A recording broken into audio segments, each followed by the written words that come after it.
instructions du président de la République française Macron, qui lui a fait savoir, et hier il a dit explicitement, après le sommet de l'OTAN, qu'il faut que les voix qui suscitent, portent, divulguent ce qu'il appelle le sentiment anti-français dans les pays francophones d'Afrique se taisent. Le président français demande à nos chefs d'État africains francophones de fermer nos bouches. Parce que, selon lui, nous cultivons un sentiment anti-français. Mais vous savez très bien que c'est faux. Monsieur le Président Macron, il n'y a pas de sentiment anti-français ici. Ce que vous appelez sentiment anti-français, d'ailleurs, comment vous allez présenter ça? Je suis en train de parler en français, là. J'ai rien contre le français en tant que langue. Je ne parle pas en sénoufou, ou en djoula, ou en sérère, ou en wolof, ou je ne sais quoi, soninké, bambara, ou quoi d'autre. Je parle en français. Je n'ai rien contre le français. J'écris, je m'exprime, je travaille en français. Je n'ai rien contre les Français. Nous n'avons ici, en Afrique francophone, rien contre les Français. Ils sont nombreux, ils ont des entreprises, ils créent des emplois pour nous, ils payent des impôts. Nous sommes nombreux à travailler avec eux, à travailler pour eux. Ils travaillent souvent pour nous. Nous sommes des amis, nous nous marions, nous vivons ensemble, ici comme en France, sans aucune animosité. Donc, ce n'est pas un sentiment contre les Français ou contre le Français. Ce que vous appelez sentiment anti-français en réalité, c'est un ras-le-bol, c'est une révolte, c'est un refus de la mainmise de l'État français sur nos autorités et par ricochet sur nos économies, sur nos peuples. C'est ce que nous refusons.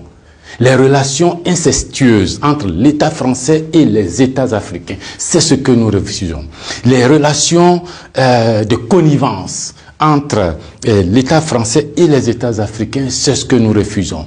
Parce que simplement ces relations étouffent la démocratie. Ces relations étouffent le respect des droits de l'homme. Ces relations étouffent la possibilité que nous devons avoir de demander des comptes à nos dirigeants. Ces relations étouffent l'expression plurielle chez nous. Il n'y a que ce que le président dit parce qu'il est d'accord avec Paris, donc c'est ce que lui dit qui est bon. Monsieur le Président, c'est ce qui nous révolte. On a le sentiment que vous êtes complice de nos chefs d'État pour nous brimer.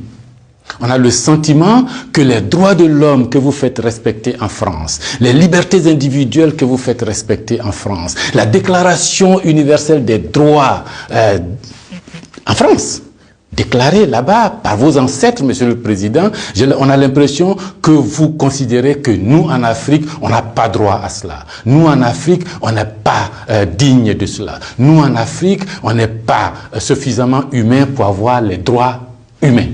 C'est ce qui révolte cette jeunesse-là. La conséquence, vous voyez chaque jour de nombreux jeunes essayant d'aller là où les droits sont respectés, là où les libertés sont respectées, et là où on a le sentiment qu'ils sont des hommes. C'est ce qu'il faut changer, Monsieur le Président. C'est ce qu'il faut changer.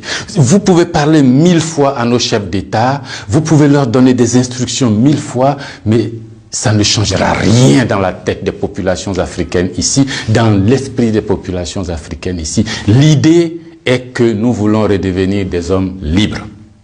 Nos ancêtres ont été vendus comme des marchandises par vos ancêtres. Comme des marchandises. Pendant de 1500 à 1890, c'est par là. Comme des marchandises. Nous fermons les yeux là-dessus. Nos parents ont été gouvernés par la décision que vos parents ont prise à Berlin de venir s'accaparer nos territoires, nous-mêmes, nos fleuves, nos rivières, nos matières premières, de prendre possession de nous. Ça a duré près d'un siècle. Fermons les yeux là-dessus. Vos prédécesseurs ont considéré que nos chefs d'État devraient être juste des délégués pour eux, pour nous maintenir ici. Comment on peut avoir le sentiment français quand on descend à l'aéroport d'Abidjan, le boulevard qu'on prend s'appelle Giscard d'Estaing.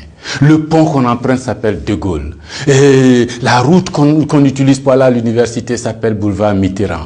Et puis partout, on a Trèche-la-Plaine, Port-Bouët, Binger. Non! Ce que la nouvelle génération veut.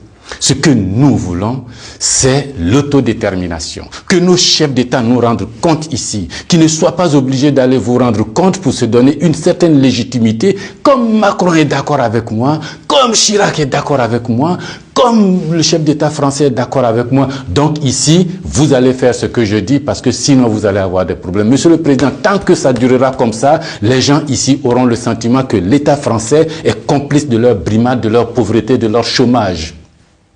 C'est ce que nous voulons changer. C'est ce que nous voulons changer. Renvoyer Kako Noboko, renvoyer Kemi Seba, renvoyer Nathalie Yamb, contester les propos de Salif Keïta ou je ne sais qui d'autre, ça ne changera rien. C'est dans la tête de chacun. Chacun de nous, les gens, ces idées-là ont imbibé notre esprit maintenant. Le désir de liberté, vous devez connaître ça. Vos ancêtres se sont battus pour avoir cette liberté. On fait plusieurs guerres pour jouir de cette liberté. Ce que nous voulons, c'est ça. Liberté de commerce, liberté de nous organiser, nous autodéterminer, faire ce qui est bon pour nous sans nuire à vos intérêts. Mais ça ne vous dit pas de venir nous imposer vos intérêts. Si vous pensez, chers auditeurs, que ce message vaut la peine d'être diffusé et que nous soyons nombreux à nous l'approprier, sans animosité, sans bestialité, mais avec fermeté et conviction, il faut liker, il faut partager. Parce que c'est l'Afrique de demain qui se joue là. Nous ne voulons plus être des marchandises, nous ne voulons plus être sous la tutelle de quelqu'un, nous voulons redevenir des hommes libres. Merci.